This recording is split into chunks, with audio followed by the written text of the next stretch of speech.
Hello everyone. So today we will be studying transport through cell membrane जो कि cell physiology का next topic है. तो transport through cell membrane आज हम स्टार्ट करने वाले हैं. तो फर्स्ट टॉपिक जो इसमें आता है वो है इम्पोर्टेंस ऑफ ट्रांसपोर्ट. ट्रांसपोर्ट जरूरी क्यों है? तो सबसे पहली बात, ट्रांसपोर्ट इसलिए जरूरी है ताकि एसेंशियल सब्सटेंसेस को ट्रांसपोर्ट किया जा सके, जैसे कि न्यूट्रिएंट्स, वाटर, इलेक्ट्रोलाइट्स, इन सबको सेल्स के अंदर ट्रांसपोर्ट किया जा सके बाहर से. और दूसरा, ताकि जो अनवांटेड मेटाबॉलिक वेस्ट है और CO2 है उसको सेल से निकाला जा सके. तो सेल के अंदर न्यूट्रिएंट्स वगैरह और एसेंशियल सब्सटेंसेस ट्रांसपोर्ट किए जा सके और सेल के बाहर जो है अनवांटेड सब्सटेंसेस को निकाला जा सके. अब है टाइप्स ऑफ ट्रांसपोर्ट. तो ट्रांसपोर्ट दो तरीके का होता है, पैसिव और एक्टिव. पैसिव ट्रांसपोर्ट का मतलब कंसंट्रेशन ग्रेडियंट या इलेक्ट्रिक ग्रेडियंट के अलोंग, यानी जिस तरफ कंसंट्रेशन ग्रेडियंट है उस तरफ ट्रांसपोर्ट होना को बोलेंगे पैसिव. अगेंस्ट कंसंट्रेशन ग्रेडियंट या इलेक्ट्रिक ग्रेडियंट के होना उसे हम बोलेंगे एक्टिव. ठीक है. तो अगर जिस तरफ कंसंट्रेशन ग्रेडियंट है, कंसंट्रेशन ग्रेडियंट का मतलब हाई कंसंट्रेशन से लो कंसंट्रेशन तक जाने वाली जो साइड होती है उसे बोलते हैं कंसंट्रेशन ग्रेडियंट. तो जिस तरफ ये ग्रेडियंट है उस तरफ ट्रांसपोर्ट होगा पैसिव. उसके अगेंस्ट जाना यानी लो टू हाई जाना तो हम बोलेंगे एक्टिव. तो इस वीडियो में हम पैसिव ट्रांसपोर्ट पढ़ेंगे. So passive transport means along the concentration gradient या अलोंग द इलेक्ट्रोकेमिकल ग्रेडियंट. अब क्योंकि ये कंसंट्रेशन ग्रेडियंट के अलोंग है, इसमें कोई एनर्जी नहीं चाहिए होती, नो एनर्जी इज नीडेड. और पैसिव ट्रांसपोर्ट को डाउन हिल मूवमेंट भी बोला जाता है, काफी इंपॉर्टेंट है. डाउन हिल मूवमेंट का मतलब movement from region of higher concentration to region of lower concentration. जैसे कि झरने में होता है ना, पानी ऊपर से नीचे आता है डाउन द हिल. तो हिल के नीचे आता है पानी क्योंकि ऊपर हायर कंसंट्रेशन होती है पानी की, नीचे कम होती है. ठीक है. अब बारी आती है पैसिव ट्रांसपोर्ट के टाइप्स. तो पैसिव ट्रांसपोर्ट में जो मेन हमें पढ़ना है वो है डिफ्यूजन. ठीक है. तो डिफ्यूजन के भी 3 टाइप्स होते हैं, simple diffusion via protein layer, simple diffusion via lipid layer और फैसिलिटेटेड डिफ्यूजन. तो बेसिकली डिफ्यूजन के टाइप हो गए सिंपल और फैसिलिटेटेड. सिंपल के अंदर भी 2 टाइप्स आते हैं, वाया प्रोटीन लेयर और वाया लिपिड लेयर, और एक होता है फैसिलिटेटेड. तो पहला है simple diffusion through lipid layer. तो लिपिड लेयर जो होती है वो सिर्फ हमने फर्स्ट वीडियो में देखा था, लिपिड जो होते हैं वो अपनी जैसी चीजों के सॉल्युबल होते हैं, यानी लिपिड लेयर सिर्फ लिपिड सॉल्युबल सब्सटेंसेस के लिए परमिएबल होगी. So lipid layer is permeable only to lipid soluble substances. Lipid soluble substances के example oxygen, carbon dioxide, alcohol. ठीक है. अब तो इसलिए diffusion through lipid layer is directly proportional to solubility of substances in lipids.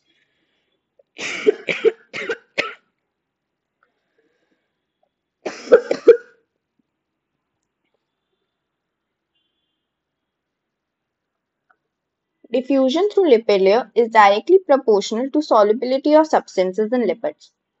यानी कि lipid layer के अंदर जो डिफ्यूजन है वो किस पे डिपेंड करता है? Solubility of substances in lipids पे. यानी कि एक सब्सटेंस लिपिड्स में कितना सॉल्युबल है, जितना ज्यादा सॉल्युबल होगा उतना ही ज्यादा उसका डिफ्यूजन होगा. नेक्स्ट है simple diffusion through protein layer.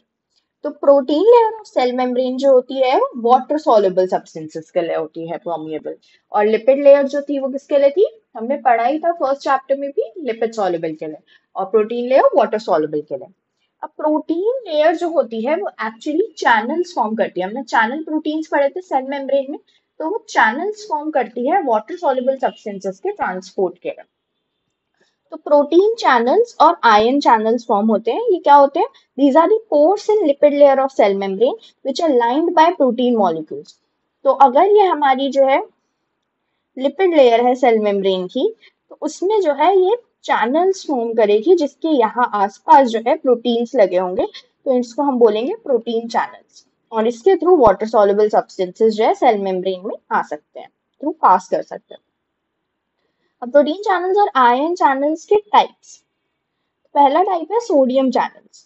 तो सोडियम चैनल्स जो होते हैं वो किसको अलाउ करेंगे? यानी कि सोडियम आयंस के लिए होंगे सोडियम चैनल्स.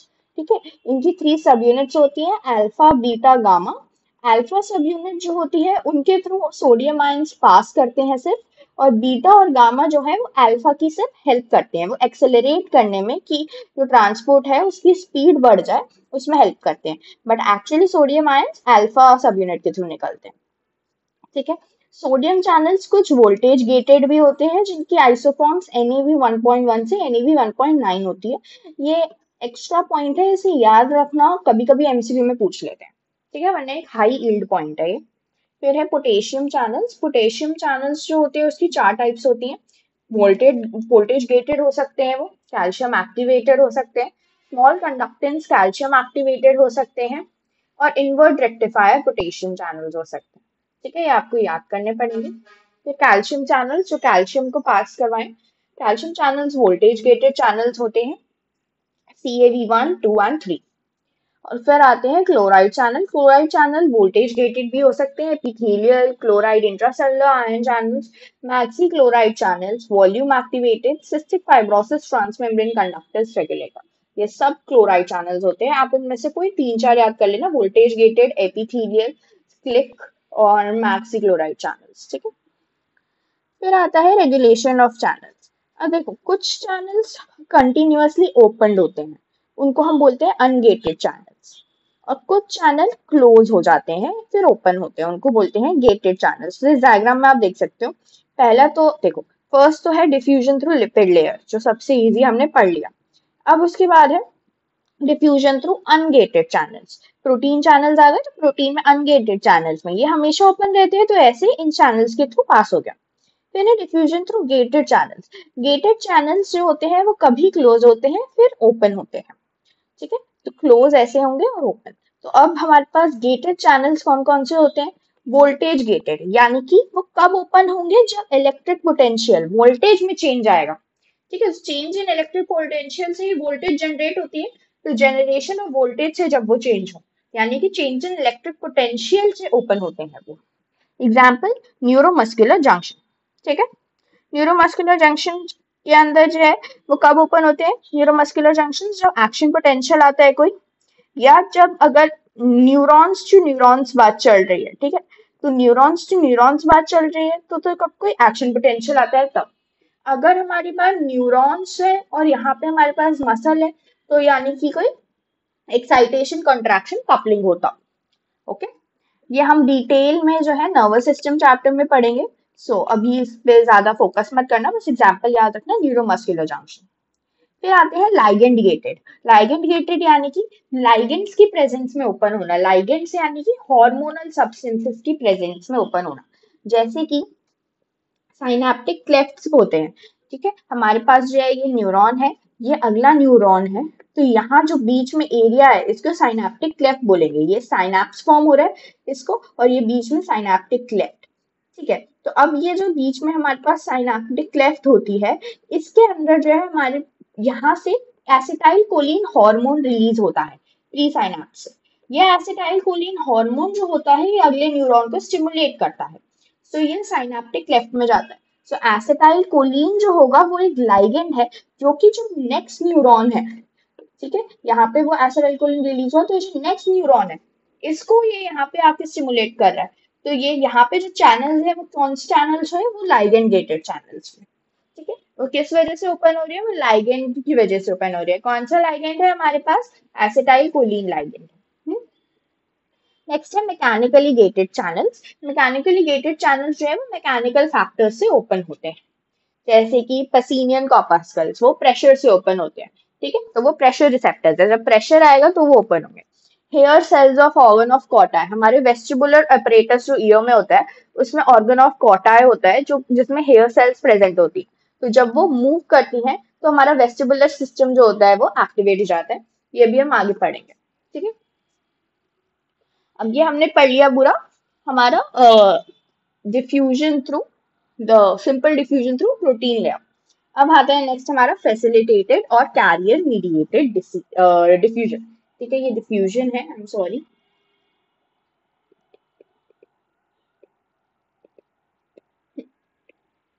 तो हमारे फैसिलिटेटेड या कैरियर मीडिएटेड डिफ्यूजन, तो फैसिलिटेटेड या कैरियर मीडिएटेड डिफ्यूजन में वाटर soluble substances में larger molecules are transported through cell membrane with the help of a carrier protein. ठीक है। तो किन सब्सटेंसेस का ट्रांसपोर्ट किया जाता है? वाटर सॉल्युबल सब्सटेंसेस का, ठीक है, जिनके अंदर मॉलिक्यूल्स लार्ज हो। देखो वाटर सॉल्युबल सब्सटेंसेस तो अभी हमने प्रोटीन चैनल्स के थ्रू भी भेजे थे, ठीक है ना, हमने भी वाटर सॉल्युबल सब्सटेंस भेजे हैं प्रोटीन चैनल्स के थ्रू। लेकिन जो वाटर सॉल्युबल सब्सटेंसेस काफी बड़े लार्ज मॉलिक्यूल्स हैं, उनका ट्रांसपोर्ट सेल मेम्ब्रेन के थ्रू किसमें होगा? With the help of carrier protein हमें भेजना पड़ेगा, ठीक है, क्योंकि वो खुद पास नहीं कर पाएंगे, तो एक कैरियर प्रोटीन होगा जिसके ऊपर जो है वो मॉलिक्यूल्स अटैच होंगे जाके, और वो उनका ट्रांसपोर्ट कराएंगे। और वो डायरेक्टली ट्रांसपोर्ट भी नहीं हो सकते हैं क्योंकि वो वाटर सॉल्युबल है, लिपिड सॉल्युबल भी नहीं है, तो उनको चैनल्स के थ्रू जाना पड़ेगा। तो उसको हम बोलते हैं फैसिलिटेटेड डिफ्यूजन, ठीक है। एग्जाम्पल क्या होते हैं? ग्लूकोज और अमीनो एसिड्स का ट्रांसपोर्ट किसके थ्रू होता है? फैसिलिटेटेड या कैरियर मीडिएटेड डिफ्यूजन। तो इसको कैरियर मीडिएटेड क्यों बोला? क्योंकि कैरियर प्रोटीन की हेल्प से ये डिफ्यूजन हो पा रहा है, ठीक है। तो अब ये देखो, अब ये हमारे पास कैरियर प्रोटीन है, ठीक है। कैरियर प्रोटीन में क्या हुआ? सबसे पहले ये हमारे पास ग्लूकोज के मॉलिक्यूल्स, ठीक है, ये मॉलिक्यूल्स ग्लूकोज के हैं। इनको इस सेल मेम्ब्रेन से इस तरफ आना है, ये डायरेक्टली नहीं आ सकते हैं क्योंकि ये वाटर सॉल्युबल है, तो ये ऑप्शन तो खत्म हो गया। यहाँ पे अगर प्रोटीन चैनल है तो ये उसके थ्रू भी नहीं आ पा रहे क्योंकि ये बहुत बड़े हैं, प्रोटीन चैनल छोटा है, ये ऑप्शन भी खत्म हो गया। तो ये ग्लूकोज सेल में कैसे एंटर करेगा? तो ये क्या करेगा? ये कैरियर प्रोटीन से जाके बाइंड कर जाएगा। कैरियर प्रोटीन में कन्फर्मेशनल चेंज आएगा, ये देखो कैरियर प्रोटीन इन्वर्ट हो गया, इन्वर्ट हो गया यानी कि उसकी कन्फर्मेशन में चेंज आ गया। तो कन्फर्मेशनल चेंज आएगा, तो कन्फर्मेशनल चेंज आके वो इन्वर्ट हो गया, और अब ये ग्लूकोज मॉलिक्यूल अंदर आ गया, और फिर अभी अंदर आ जाएगा, ठीक है। सो जैसे ही ग्लूकोज अटैच हुआ कैरियर प्रोटीन से, there is a conformational change in the carrier protein. So ये काफी इंपॉर्टेंट है कि there is a conformational change in carrier protein, ठीक है। तो ये आप मेंशन करना that there is a conformational change in carrier protein, जब उससे जाके कोई मॉलिक्यूल अटैच हो रहा है, ठीक है, उसकी वजह से जो है वो मॉलिक्यूल का ट्रांसपोर्ट हो पा रहा है, और ये डायग्राम आप बनाओगे, ठीक है। अब उसके बाद है कौन कौन से फैक्टर्स हैं जो रेट ऑफ डिफ्यूजन को अफेक्ट करते हैं। तीनों टाइप ऑफ डिफ्यूजन को कुछ कॉमन फैक्टर्स अफेक्ट करते हैं, ठीक है, किस स्पीड से डिफ्यूजन होगा उस चीज को। तो पहला है परमिएबिलिटी ऑफ सेल मेम्ब्रेन। जितनी ज्यादा सेल मेम्ब्रेन परमिएबल होगी उतनी ज्यादा रेट ऑफ डिफ्यूजन होगा, so it is directly proportional to permeability. Rate of diffusion is directly proportional to permeability. फिर है टेम्परेचर। जैसे जैसे टेम्परेचर बढ़ेगा वैसे वैसे रेट ऑफ डिफ्यूजन भी इंक्रीज होगा, क्योंकि मूवमेंट ऑफ मॉलिक्यूल्स की जो काइनेटिक एनर्जी होगी मॉलिक्यूल्स की वो इंक्रीज हो जाएगी। फिर ग्रेडियंट ऑफ सब्सटेंस। अगर जो है कंसेंट्रेशन ग्रेडियंट के अलोंग डिफ्यूजन होगा तो रेट ऑफ डिफ्यूजन इंक्रीज हो जाएगा। So rate of diffusion is directly proportional to concentration gradient, ठीक है। फिर है सोल्यूबिलिटी ऑफ सब्सटेंसेस। जितनी ज्यादा सब्सटेंस सॉल्युबल होंगे, अगर कोई सब्सटेंस लिपिड सॉल्युबल है, जो ज्यादा लिपिड सॉल्युबल होगा वो उसका रेट ऑफ डिफ्यूजन ज्यादा होगा। फिर है thickness of cell membrane. Rate of diffusion जो होता है that is inversely proportional to the thickness. जितनी पतली होगी सेल मेम्ब्रेन उतनी जल्दी डिफ्यूजन होगा, क्योंकि उसे जो है ज्यादा मतलब ज्यादा उसे ट्रैवल ही नहीं करना पड़ेगा, मॉलिक्यूल को कम ट्रैवल करना पड़ेगा। पर जितनी ज्यादा थिकनेस होगी रेट ऑफ डिफ्यूजन उतना ज्यादा होगा। फिर है size of molecules of and ions. Rate of diffusion जो है वो इनवर्सली प्रोपोर्शनल है साइज के। साइज जितना ज्यादा होगा उतना कम रेट ऑफ डिफ्यूजन होगा, उतना टाइम लगेगा उस पार्टिकल को डिफ्यूज होने में। फिर है चार्ज ऑफ आयंस, ठीक है। चार्ज ऑफ आयंस का मतलब जितना ज्यादा आयन पे चार्ज होगा रेट ऑफ डिफ्यूजन उतना ही कम होगा, ठीक है। तो ये आपको याद रखने हैं फैक्टर्स कौन कौन से हो गए? Permeability of cell membrane, temperature, gradient of substance, solubility of substance.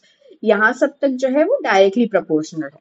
तो thickness of cell membrane, size of molecules and ions and charge of ions, यहाँ पर वो इनवर्सली प्रोपोर्शनल है, ठीक है। अब हम आ जाते हैं special types of passive transport. तो three special types of passive transport होते हैं। फर्स्ट है बल्क फ्लो। एक पैसिव ट्रांसपोर्ट तो डिफ्यूजन है, डिफ्यूजन के अलावा कौन सा पैसिव ट्रांसपोर्ट है? पहला है बल्क फ्लो।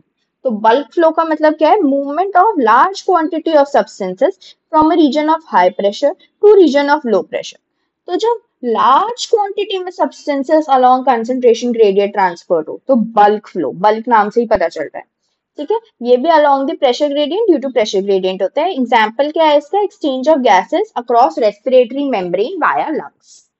ठीक है, क्योंकि बहुत लार्ज अमाउंट में गैसेस जो है हम रेस्पायर कर रहे होते हैं तो एक्सचेंज हो रहा होता है। नेक्स्ट है फिल्ट्रेशन।